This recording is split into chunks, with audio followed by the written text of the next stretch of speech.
Andrews requested me on Patreon to review the 1992 movie Consenting Adults, which was part of that wave of neighborhood-set paranoid thrillers released around that time.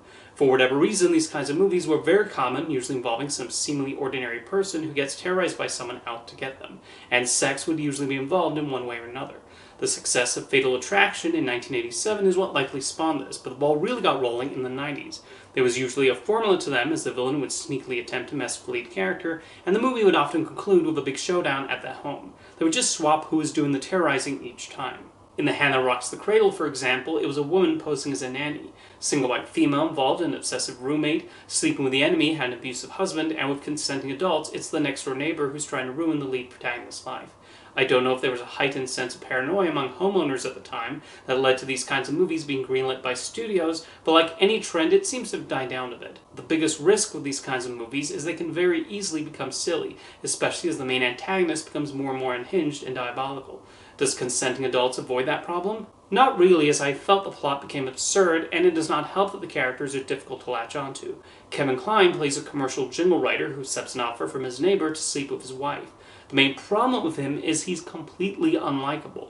You can have a flawed protagonist in one of these movies, but there should remain an element of sympathy for them when their life turns upside down. But I did not get there with Kline's character. His constant leering at his neighbor's wife does not endear one to him, and there's one scene where he blows a violent tantrum over a jingle he's written.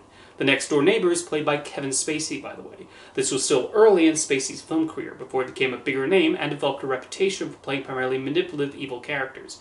However, because of his later typecasting, there's no surprise at all when his true intentions are eventually revealed. This is not the movie's fault, of course, but it's interesting how an actor's later career choices can have an effect on how that earlier work is perceived.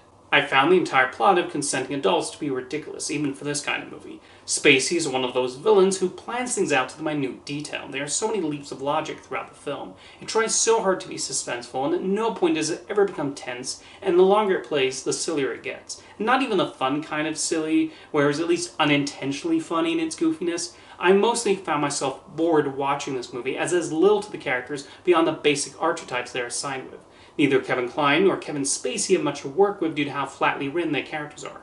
The same applies to Mary Elizabeth Mastrantonio, who plays Kline's wife in the movie. If there's a theme, it's about how neighbors are not always what they seem, even in the suburbs, a frequent message in these kinds of 90s thrillers. And it really hammers the point home in the final shot of the film.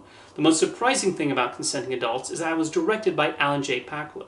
In the 70s, he became known for directing films involving characters who uncovered dark secrets through investigation.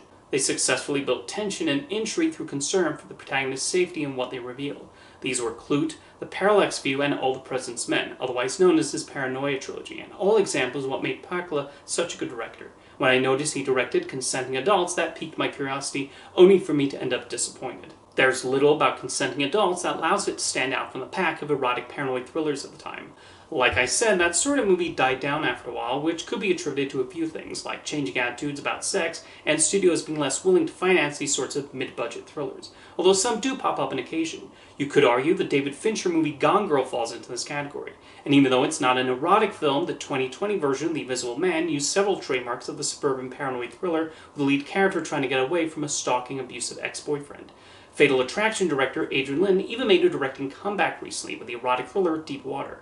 For me, Consenting Adults is an example of the genre at its lowest. Just a ridiculous plot with uninteresting characters and way too many contrivances. And unlike ones like Single White Female and Sleeping with the Enemy, Consenting Adults seems to have been largely forgotten, despite the names in the cast.